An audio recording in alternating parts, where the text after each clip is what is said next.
जम्मू में एनआईए आज चार्जशीट पेश करेगा। पहलगाम टेरर अटैक केस में अब चार्जशीट आज पेश की जाने वाली है, यानी एनआईए आज चार्जशीट पेश करेगा। देखिए, स्पेशल एनआईए कोर्ट के सामने चार्जशीट पेश की जाएगी।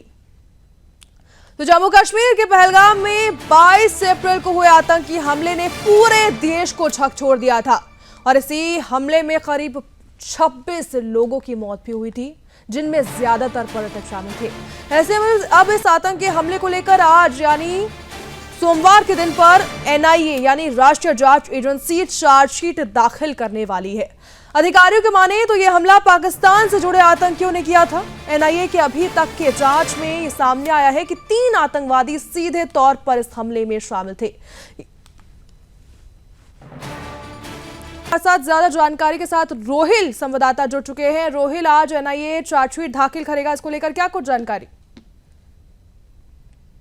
सबसे पहले मैं आपको जानकारी दे दूं कि 22 अप्रैल को बाईसरन पहलगाम आतंकी हमला हुआ था, जिसमें 26 पर्यटकों की जान चली गई थी। उनकी हत्या जो है धर्मपुश कर की गई थी। तो उसके बाद लगभग 8 महीने तक नेशनल इन्वेस्टिगेशन एजेंसी की तरफ से जो है लगातार इन्वेस्टिगेशन किया गया। इसके एंगल किस तरीके से इसके तार जो है हैंडलर्स के साथ जुड़े हुए हैं, इसको लगभग 8 महीने लगे। 8 महीने के बाद इन्वेस्टिगेशन जो है पूरी तरीके से मुकम्मल हुई है और अब आज बाज़ाब्ता तौर पर जम्मू के एनआईए कोर्ट में एनआईए जो है इस चार्जशीट को फाइल करने वाली है। और आपको याद होगा कि किस तरीके से 3 विदेशी आतंकियों ने इस हमले को अंजाम दिया था, लेकिन उसके बाद एनआईए के हाथ जो है काफी अहम बड़े सबूत लगे थे, जिसमें परवेज बशीर और मोहम्मद यूसुफ जो स्थानीय वहां के लोकल है, निवासी है, उनको गिरफ्तार कर लिया गया था। और उन पर पूरी तरीके से आरोप था कि उन्होंने उनको खाना पीना दिया, उनको शेल्टर दिया, उनको लॉजिस्टिक सपोर्ट दिया इस आतंकी हमले को अंजाम देने में। तो उनको गिरफ्तार करने के बाद एनआईए के हाथ बहुत बड़े सबूत लगे थे, लेकिन आज बाज़ाब्ता तौर पर एनआईए की जो स्पेशल टीम है वो जम्मू के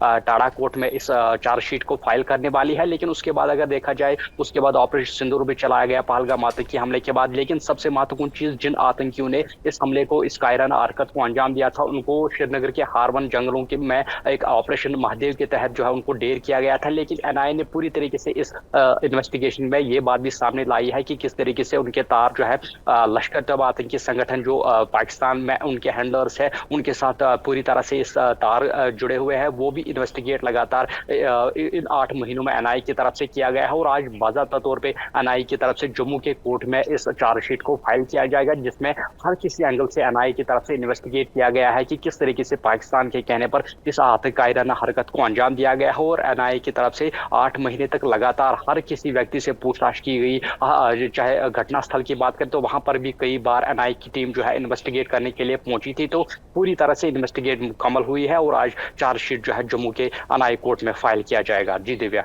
तो ऐसे में ये जो चार्जशीट है, इसमें क्या कुछ रहने वाला है रोहिल? क्योंकि इतनी कई सारे मामलों पर, मतलब इसी मामले पर कई लगातार जांच जारी है और ऐसे में अब क्या कुछ शामिल रहने वाला है इसमें?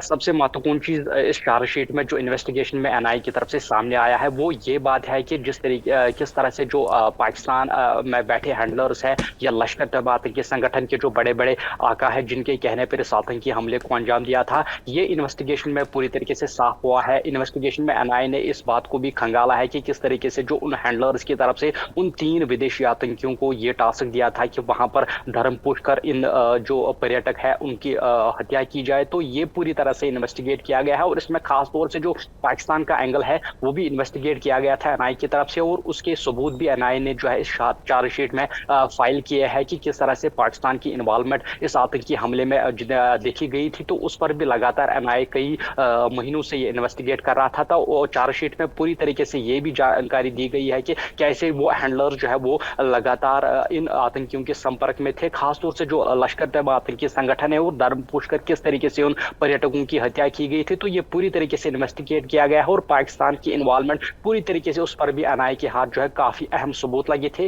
लेकिन सबसे अहम सबूत जो है, जो 3 लोगों को, स्थानीय लोगों को गिरफ्तार कर लिया गया था, उनसे जब पूछताछ की गई तो उन्होंने पूरी तरीके से कहा कि किस तरीके से उन्होंने सपोर्ट किया है। जी बिल्कुल, तमाम जानकारी के लिए बहुत बहुत धन्यवाद। आप नजर बनाए रखिए।